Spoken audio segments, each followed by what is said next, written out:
ladies and gentlemen, distinguished guests, Kimi Oksanen, President of Earth Angels, my brothers and sisters. I stand before you today during Black History Month in 2025, a time of reflection, celebration, and reckoning. A time where we honor the sacrifices and achievements of those who have shaped Black history in America and across the globe. But today, I wish to address the subject that often remains unspoken, but is critical to our collective future: the relationship between Africans and Black Americans. And how can we overcome the division of racism and misunderstanding to build a stronger, united front? We are all but travelers who have found a new home in Finland, a home many of us never envisioned for ourselves.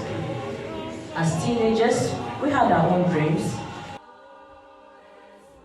Immigrants, as Africans, we have come a long way to call Finland our home, because our own homelands feels like foreign lands to us.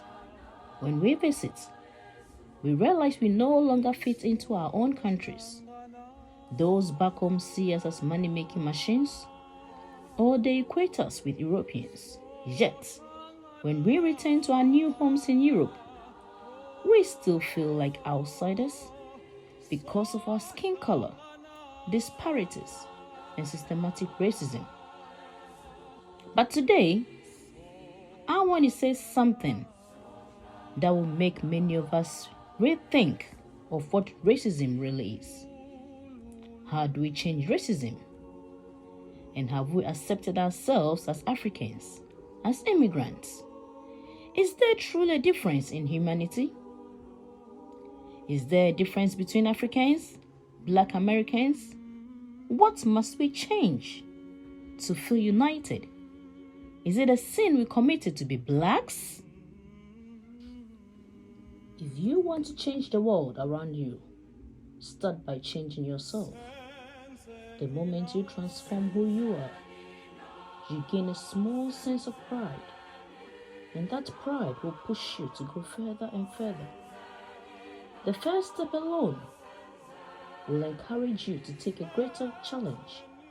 This proves that the little things in life matter. If you cannot do the small things right, how can you expect to get the big things right? Many of us feel we don't fully belong to the places where we were born back in Africa during our holidays. But where else do we return to? We always return back to Europe. Yet, have we corrected all the small things? When we fix the little things, tomorrow becomes better. We have a long journey ahead. Our children, our grandchildren, they will live their lives here. When we face challenges, how do we respond? How do we confront jealousy and envy among us? Racism exists not only between continents, but also within tribes, communities, and nations. Until we address the divisions within our own circles, racism will continue to exist. If we hope to change the world, we must start with the truth, beginning at home, among ourselves. If you want to change the world, change you. There is a company in Sweden who has built a brand called Ufere. Ufere is more than a clothing brand, it is a movement, worn by celebrities such as Davido. It tells the story of Africa, its strength, culture, and heritage. It draws inspiration from generations of great leaders who shaped the African community. Today, I am proud to be part of that movement. That is why I wear Ufere.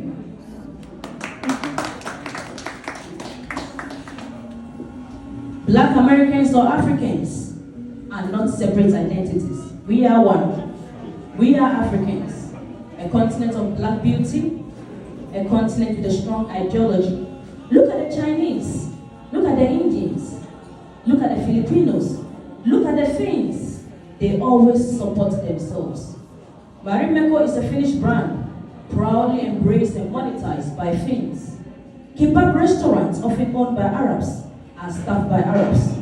Asian buffets restaurants are filled with Asian workers. They move together like a flock, looking out for one another. A Finn will protect a Finn, but will every African stand up for a fellow African? We make so much noise about racism and hate from outside the world, but what are we doing within our own communities to change how others treat us? It is not easy. It is incredibly hard to face hate from your own people. A movement like this cannot be carried alone. Some have tried and quit. Some have given up hope.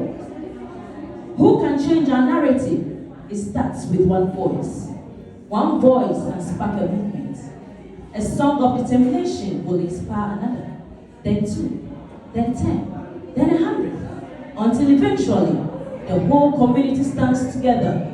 The pressure to give up will grow stronger, but at that very moment, when everything seems impossible, that is when we need hope the most, the power of hope. The same hope that fueled leaders like Nelson Mandela, Martin Luther King, and so many others.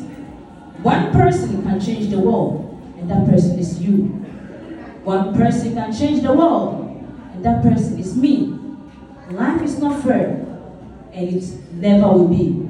But together, we can face the challenges and stand up to the bullies and fight against hate and racism, starting from within our own circle.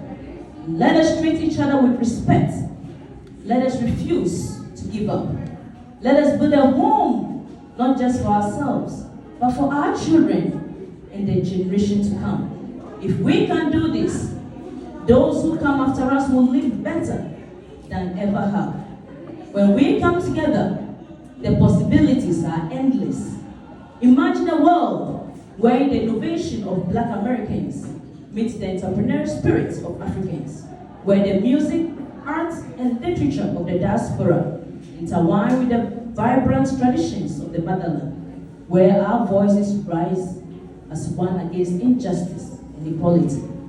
As we reflect on Black History Month, let us not only celebrate the victories of the past, but commit to a building future where Africans and Black Americans stand together, united, unshakable, and unstoppable.